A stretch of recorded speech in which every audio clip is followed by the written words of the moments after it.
జైల్లో ఉన్నా కూడా చెక్కు చెదరకుండా భయపడకుండా మేము 2 సార్లు జైలుకి పోతే కూడా నేనేం భయపడానన్నా ఎన్ని రోజులైనా పెట్టని. కానీ నా కొడంగల్ ప్రజలు ఏమనుకుంటున్నారు, రైతులు ఏమనుకుంటున్నారు, నా రైతుల గురించి, నా ఎస్టీ సోదరుల గురించి తెలంగాణ మొత్తం గుర్తయ్యేటట్లు చేస్తా అని చెప్పి మొక్కవని ధైర్యంతో ఉండి ఇలా జైలు నుంచి విడుదలైతే కూడా చిరునవ్వుతో వచ్చి మిమ్మల్ని కౌగిలించుకొని ఇక్కడ వచ్చినటువంటి మా సోదరుడు నరేందర్ రెడ్డి గారికి, గౌరవనీయులు సహచర ఉద్యమకారులు, మా పెద్దలు, మొట్టమొదటి స్పీకర్ అన్న మత్సరాచారి గారు, వేదిక ఉన్న పెద్దలందరికీ పేరు పేరున అందరికి నమస్కారం. కేటీఆర్ గారు 10 నిమిషాలు వస్తారు కనుక వచ్చిన తర్వాత చాలా కూలంకుషంగా మాట్లాడతారు, భవిష్యత్ కార్యాచరణ వాళ్ళు ప్రకటిస్తారు. ఇలా కొడంగల్ ప్రజలు ఎలక్షన్ నేను కూడా వచ్చిన చాలా మీటింగ్లు అటెండ్ అయినా. మీ జనాన్ని చూసి మద్దూరులో కానీ, కోసిగిలో కానీ, కొడంగల్లో కానీ మీ జనాన్ని చూసి నేను ఏమనుకున్నా అంటే 100% నరేందర్ రెడ్డి గారు గెలిచిపోయాడు అనుకున్నా. మేమందరం కూడా గెలిచినాం అనుకున్నాం, అయిపోయింది, మళ్ళీ అధికారం వస్తాం అనుకున్నాం.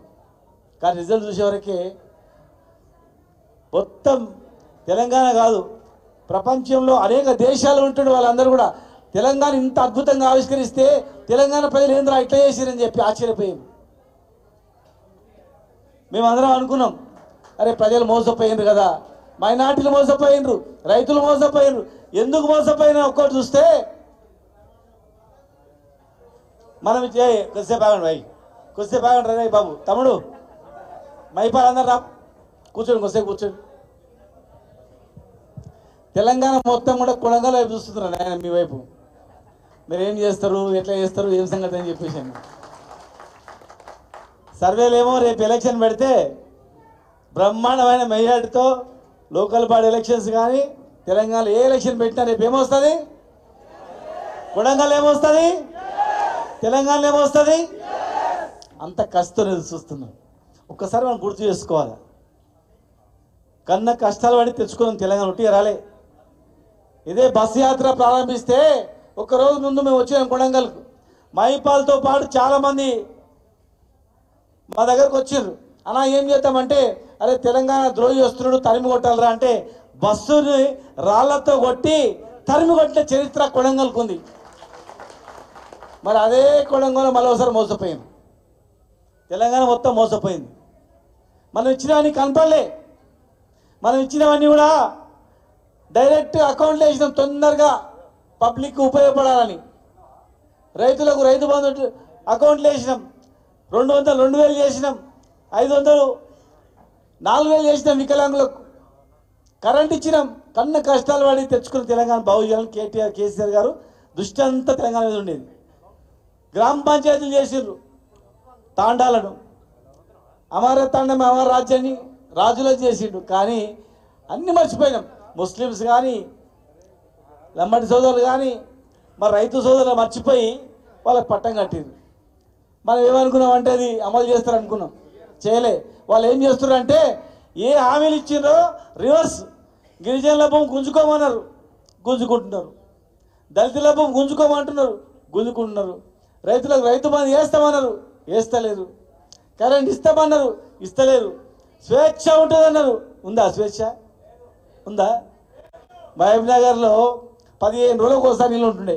కొడంగల్ నుంచి మహబూబ్నగర్కి వస్తుంది సుస్థ అయితే, మద్దూరు నుంచి వస్తుంది, కోదిగి నుంచి వస్తుంది. బస్టాండ్లో దిగి మంచినీళ్ళు అడిగితే చాయ్ తాగితే మంచినీళ్ళు ఇస్తామని చెప్తుంది. మరి ఇలా మహబూబ్నగర్ ఎట్లుంది, హాస్పిటల్ ఎట్లుంది, రోడ్లు ఎట్లున్నాయి, మంచి పరిస్థితి ఎట్లుంది, రైతుల పరిస్థితి ఎట్లుంది? ఉందా?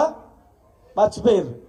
అవన్నీ మర్చిపోయి ఏం చేస్తారంటే గిరిజనుల భూమి గుంజుకోవాలి, మాట్లాడిన కేసులు పెట్టాలి, జైలులో పెట్టాలి, లోపల వేయాలి. జైలు మనకి ఏమైనా కొత్త? జైలుకు భయపడుతుంటే తెలంగాణ వచ్చేదా? జైళ్ళకు భయపడం మనం, కేసులకు భయపడం మనం, ఏమిడికి భయపడం. ఇవాళ తెలంగాణను అభివృద్ధి చేయాలని చెప్పని ఒక తలంపుతో కేసీఆర్ గారు కంకణం కట్టుకొని ఇవాళ వచ్చిండు. పొరపాటున మనం ఓట్లు వేసినాం, ప్రజలందరూ కూడా తేరుకున్నారు. కానీ ఇవాళ మనం ఏం జరిగిందంటే జైలు పాలైండ్రు. ఎవరైతే నమ్ముకొని ఓట్లు వేసినారో ఓట్లు వేసిన వాళ్ళు జైలు పాలైపోయినారు. వాళ్ళ వైపున కొట్లాడిన వాళ్ళు కూడా జైలు పాలైపోయినారు. మాట్లాడిన వాళ్ళు కానీ ప్రశ్నించిన వాళ్ళు కానీ ఇలా కేటీఆర్ గారిని జైల్లో పెడతామంటే ఎందుకు పెడతామంటారు? లగచర్ల మీద కొట్లాడుతున్నాడు, లడాయి చేస్తున్నాడు, అన్యాయాన్ని ప్రశ్నిస్తున్నాడు, 6 గ్యారెంటీలు ఏమని అడుగుతున్నాడు. కనుక ఈయన లోపలేయాలని డైవర్షన్ అంతే.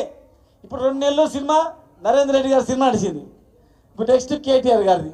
ఇట్లా కాలయాపన చేయాలనే ఆలోచన తప్ప వేరే ఏం లేదు. మన పాలమూరు జిల్లా అంటే కన్నా కష్టాలు పడ్డ జిల్లా అది. మనకు ఎన్నో ఏళ్ళు కష్టాలు పడ్డా మనం. దుబాయ్లో, బొంబాయిలో, పూర్ణలో పోయి బతున్నాం, ఊరు విడిచిపెట్టిపోయి. ఇప్పుడిప్పుడే బాగుపడుతున్న జిల్లా అది. ఎన్ని ఇబ్బందులు పెట్టినా ఇప్పుడు ఎట్లయితే ధైర్యంగా ఇంకా ఉన్నారో, జైల్లో పోయినా ఎప్పుడు వస్తాడో ఎదురు చూస్తూ కుటుంబానికి అండగా ఉన్నారో, పార్టీకి అండగా ఉన్నారో, రేపు భవిష్యత్తులో కూడా గట్లే ఉండండి. తాళు కొట్టుకపోయింది, మన ఎమ్మడున్న వాళ్ళు అందరూ వెళ్ళిపోయినారు. పోని మళ్ళీ వాడు రానిచ్చేది లేదు, వస్తే మీరు కూడా ఒప్పుకుండేది లేదు. అంతేనా? మేమే చెప్తున్నాం, ఉన్నోళ్ళు ఉన్నారు. ఇప్పుడు అర్థమైంది ఎవడు మనోడు ఎవడు మందివాడు మనకు బాగా అర్థమైంది. మనం చేసిన పొరపాట్లు ఏంది మనకు అర్థమైంది. అంటే మనం మంచి చేస్తే అది పొరపాటు అయిపోయింది. భవిష్యత్తులో ఖచ్చితంగా కార్యకర్తలకు అన్ని రకాలుగా అండదండలు ఉంటుంది.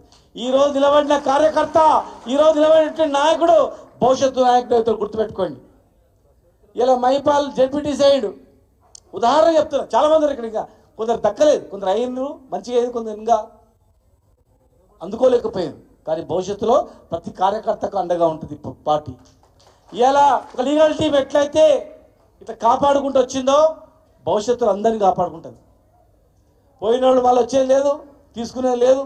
ఆనాడు ఉద్యమంలో ఎవడైతే ఉన్నాడో, తర్వాత అభివృద్ధిలో ఎవరైతే కలిసి వచ్చిండో, ఈరోజు ఎవరైతే నిలబడ్డారో వీళ్ళందరినీ మేము గుర్తుపెట్టుకుంటాం. ఖచ్చితంగా అందరినీ గుర్తుపెట్టుకుంటాం, అందరినీ కాపాడుకుంటాం, మిమ్మల్ని కాపాడుకుంటాం. పార్టీని నమ్మిన వ్యక్తిని, జెండా మోసిన వ్యక్తిని, ఈరోజు కష్టపడే వ్యక్తిని ఖచ్చితంగా అందరికి ఇస్తాం. ఈరోజు కేసులకు భయపడద్దు. స్వాతంత్ర ఉద్యమం లాగా తెలంగాణ ఉద్యమం కొట్లాడినాం మనం. తెలంగాణ ఉద్యమంలో కేసులు అయితే గొప్ప చెప్పుకున్నాం. ఇవాళ కూడా అంతే. పార్టీ అధికారం లేకపోయినా ఇవాళ కట్టుబడి ఉండి కష్టాలకు దెబ్బలు తిని కేసులకు భయపడకుండా జైళ్ళకు పోయినా భయపట్టించిన, బ్లాక్ మెయిలింగ్ చేసిన, కష్టాలు పెట్టిన నిలబడ్డ ప్రతి కార్యకర్తని మేమందరం కూడా గుర్తుపెట్టుకుంటాం. మిమ్మల్ని కంటికి రెప్పలా కాపాడుకుంటాం. ఇక భవిష్యత్తులో మీరు ఎవరినన్నా కానీ మళ్ళీ ఎవరిని ఓటేస్తారా అంటే 20 సంవత్సరాలు కూడా ఇలా ఓటకు వచ్చినోడు 20 ఏళ్ళు ఓటేయాలంటే భయపడతాడు. అమ్మో ఓటేసినామంటే మళ్ళీ కథం రా అయిపోతామని చెప్పి.